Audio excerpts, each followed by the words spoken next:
Happy new year, নতুন বছরের অনেক অনেক শুভেচ্ছা। আর আগামী দিনগুলো তোমরা আরো ভালো থাকো, আরো সুস্থ থাকো, আরো সুন্দর হয়ে ওঠো। তবে আজকে আমি এসেছি বারুইপুরে। প্রত্যেকদিন বারুইপুরে আসলে প্রচুর প্রচুর আনাজ, নতুন নতুন আনাজ, নতুন নতুন ফল, সেগুলো দিয়ে তো আমরা রেসিপি করি। এক এক দিন এক এক রকম রেসিপির কথা তোমাদের সঙ্গে শেয়ার করি। কিন্তু আজকে আমি ফার্স্টে এসে দেখলাম বছরের প্রথম দিন একটু মিষ্টি মুখ করলে কেমন হয়। তবে অনেকেই কিন্তু আমার মতো মিষ্টি ভালোবাসো না, বিশেষত আমি তো বাসিই না, রসগোল্লা আরও ভালোবাসি না। কিন্তু হেসেলে দেখলাম প্রচুর রসগোল্লা রয়েছে। তো যারা যারা ধরো মিষ্টি ভালোবাসো না কিন্তু মিষ্টি মুখ করতে হবে, আচ্ছা মিষ্টিটাকে যদি একটু অন্যরকম করা যায় কেমন হয়? তো আমার মাথায় চট করে একটা আইডিয়া এলো। কেয়া পাতার নৌকোর রান্নাঘর থেকে বেশ কয়েকটা রসগোল্লা নিয়ে এসেছি। এবার দেখো এই রসগোল্লাগুলোকে কি বানিয়ে ফেলি। চলো। বারুইপুরে কিন্তু বিখ্যাত এই রসগোল্লাটা, সেটা হচ্ছে নতুন গুড়ের রসগোল্লা। তো রসগোল্লা আবার অনেকে মোটা হয়ে যাওয়ার ভয় খায় না, অনেকে সুগারে খায় না, বা মিষ্টিও খায় না। তো প্রথমেই আমি রসটাকে একদম চিপে বার করে নেব। তোমাদের মধ্যে অনেকেই বলবে এ আবার কেমন হলো, চিপে তো আমরাও রসগোল্লা খাই। এরপর যেটা করব সেটা হচ্ছে এখানে রসগোল্লাটা চিপে বার করতেই দেখো রসটা কেমন ছোট্ট হয়ে গেছে। এবার আগে থেকেই লেবু কেটে সেখান থেকে রস বার করে রেখেছি, পাতি লেবুর রস। এবার পুরো রসগোল্লাটা লেবুর রসে ভালো করে ডুবিয়ে নেব। তারপর মিষ্টিটা অনেক কমে গেল, আর লেবুর রসে ডোবাতে এর মধ্যে টকও এসে গেল।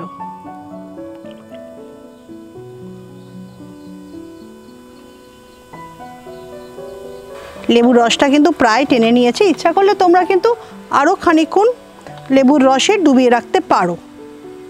ঠিক আছে, আমার কাছে রসগোল্লাগুলো রইল লেবুর রসে ডোবানো। এরপর এখানে নেব খানিকটা ধনেপাতা। সকালবেলা এসেই খানিকটা ধনেপাতা অবশ্য আমি গাছ থেকে তুলে ফেলেছি। এখানে খুব সুন্দর ধনেপাতা হয়, প্রচণ্ড সুন্দর ধনেপাতা, কারণ ধনেপাতা মাত্রই খুব সুন্দর সুস্বাদু খেতে। আর যেহেতু একদম ফ্রেশ ধনেপাতার গন্ধটা কিন্তু ভীষণ ভালো লাগে। যখন বাড়িতে ধনেপাতা নিয়ে যাই সেই গাড়িতে কিন্তু সারাক্ষণ ধরে ধনেপাতার গন্ধে বেশ একদম মোমো করে। মুশকিল হচ্ছে আমাদের গাড়িতে কখনো ধনেপাতার গন্ধ ছাড়ে, কাঁঠালের সময় কাঁঠালের গন্ধ, আমের সময় আমের গন্ধ, কখনো মাছ নিয়ে গেলে মাছের গন্ধ। সেই গন্ধ তাড়াতে আবার খানিকটা কিন্তু পরিশ্রম করতে হয়।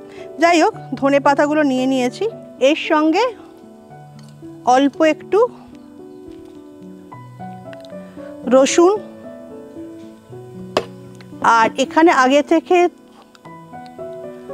ধনেপাতাকে আর লঙ্কা এই দুটো একসঙ্গে পেস্ট করা আছে।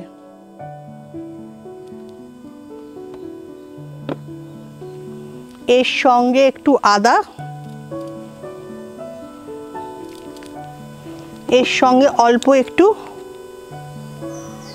কাঁচা লঙ্কা, আর হ্যাঁ একটু জিরে।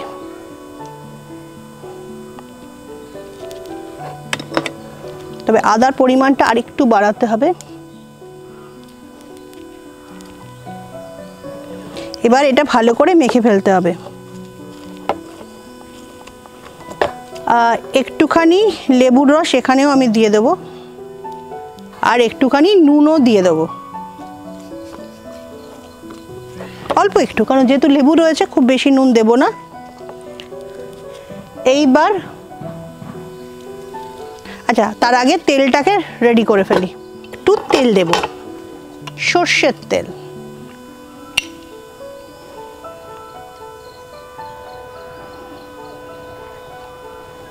তেলটা গরম হোক, ততক্ষণ রসগোল্লার প্রিপারেশনটা সেরে ফেলি। হ্যাঁ, এইখানটা রাখি। এবার ওই যে পুচকাতে যেরকম পুর দেয় না, সেই রকম একটা ব্যবস্থা করে এই মশলাটা এর মধ্যে ঢুকিয়ে দেবো।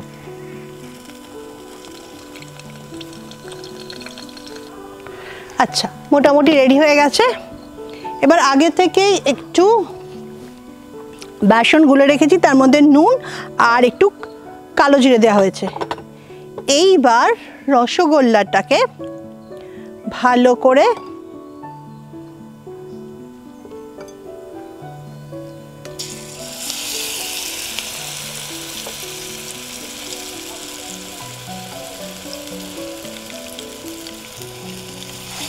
তবে এই রান্নাটা কিন্তু আমি কখনো করিনি, কেমন হবে সেটাও আমি জানি না। হঠাৎ মাথায় এলো রসগোল্লা মিষ্টি না হয়ে যদি টক ঝাল রসগোল্লা হতো তাহলে কেমন হতো। দেখো তোমরা যখন করবে তোমরা আরও সুন্দরভাবেই করবে, আমার করার অভ্যেস নেই, একটু অসুবিধা হচ্ছে। তোমরা হয়তো আরও সুন্দর করে পুরটা ঢোকাতে পারবে, আরও সুন্দর করে ব্যাপারটা করতে পারবে। পকোড়াতে যেরকম ভাজা হয় ঠিক সেভাবে ভাজা হবে। তার মানে রসগোল্লাটার মধ্যে মিষ্টি রয়েছে, মিষ্টি গুড়, আর তার সঙ্গে আছে লেবুর রস, আর তার সঙ্গে আছে একটা ধনেপাতা, লঙ্কা, রসুনের একটা মশলা। তার মানে টক ঝাল মিষ্টি এবার হয়ে এসছে।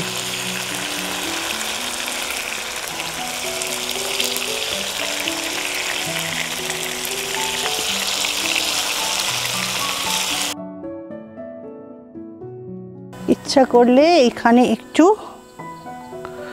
কাঁচা লঙ্কা আর অল্প একটু লেবুর রস,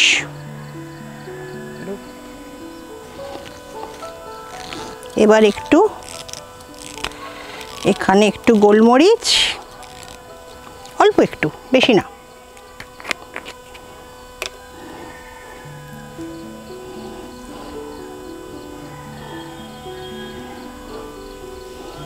সবার লাস্টে অল্প একটু নুন দিয়ে দিই, কারণ যেহেতু লেবু ভেতরে ছিল খুব একটা নুন দিইনি, ওপরে অল্প একটু নুন। তোমরা যারা সামনে থেকে দেখছো তারা ভাবছে এটা আবার কি হচ্ছে, রসগোল্লার সঙ্গে টক মানে ঝাল ধনেপাতা করে তো ফেললাম, কিন্তু কিরম টেস্ট আমি জানি না, আগে তো কখনো এটা ভাবিনি, করিনি, এখানে এসে হঠাৎ মনে হলো টেস্ট করে দেখি। আমি একটু ভয় ভয় অবশ্য টেস্ট করব, কিরম হবে বলো তো। আমি নিজে ভীষণ টেনশন করছি যে জিনিসটা হলোটা কি, তো মনে হয় মন্দ হবে না, দেখা যাক।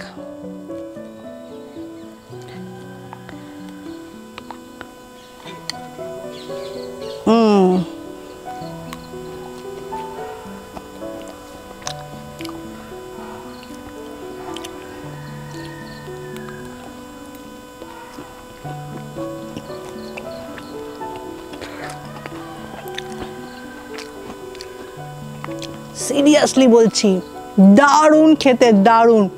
আজকেই করো, কাল নয়। তবে আরেকটু ভেতরে ঝালটা দিও, যেটা আমি খুব একটা ভীষণ বেশি ঝাল দিইনি, কিন্তু মনে হয় আরেকটু ঝাল দিলে বেশি ভালো লাগতো। বিশ্বাস হচ্ছে না তো? তোমরা ভাবছো যে কেয়াদি নিজে রান্না করছে আর নিজেই বলছে যে ভালো খেতে হয়েছে। দাঁড়াও, আমি অন্য কাউকে ডাকি, চলো। আমাদের কেয়া পাতা নৌকার কুক, তো একটু টেস্ট করে দেখো।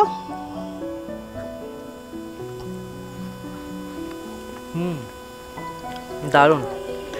ঠিক ঠিক বলবে, আমাকে খুশি করার জন্য বলার লাভ নেই। কি কি কম আছে? খুশি করার মতো কিছুই নেই এখানে, কোনো খামতি নেই এই জিনিসটার মধ্যে, কোনো কিছু একটা ছোট্ট জিনিস ভুল থাকে সেটাও নেই, এর মধ্যে পারফেক্ট টেস্ট আছে, এটা অসাধারণ।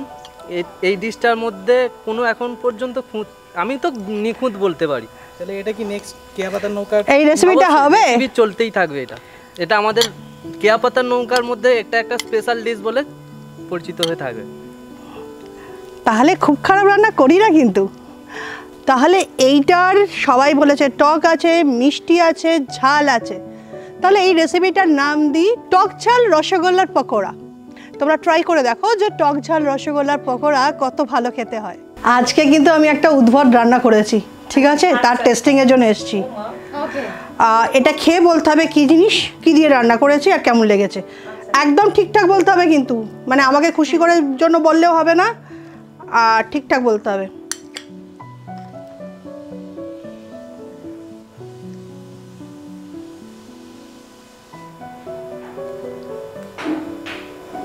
পুরোটা একসঙ্গে।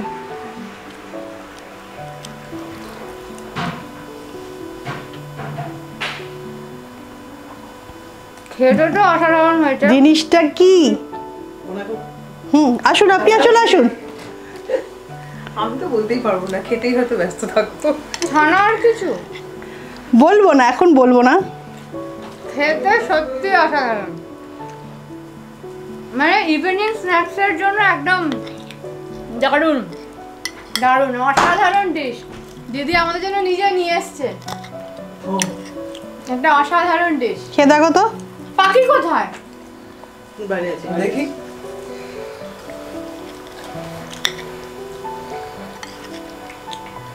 মানে এটা আমাদের কাছে মানে কেয়া পাতার নৌকোর একদম বেস্ট মোমেন্ট, দিদির হাত থেকে নিজের হাতে একটা দিদির বানানো রেসিপি খাওয়া, মানে দারুণ। মিষ্টি, নোনতা, টক, হ্যাঁ টক ঝাল মিষ্টির একটা মিলে একটা মিশ্রণ আছে। অদ্ভুত সুন্দর একটা ফ্লেভার হয়েছে, তাই তো? রহস্যময় কি জিনিসটা flavor। কি? ছানার কিছু মনে হচ্ছে। খানিকটা না না ওরকম বলে হবে না, ক্লু দিলে হবে না। পনির পনির দিয়ে আমার মনে হচ্ছে এটা হচ্ছে রসগোল্লার টক ঝাল পকোড়া। রসগোল্লার টক ঝাল পকোড়া। কেমন হলো? বললাম যে এরকম রেসিপি হয়। ভালোই হলো। অপূর্ব। আমি করার সময় খুব টেনশনে ছিলাম যে কেমন হবে, এটা আবার কোনো রান্না হলো? এটাও innovative।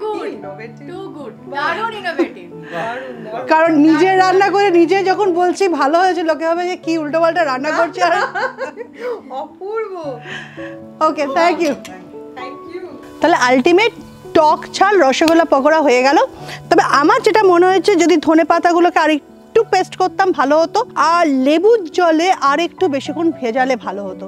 ঠিক আছে, নেক্সট টাইম থেকে তাই করব, তোমরাও কিন্তু তাই করো। কেমন লাগলো জানিও, আর যদি ভালো লাগে অবশ্যই কমেন্ট করো, আর অন্য বন্ধুদেরকেও কিন্তু শেয়ার করবে।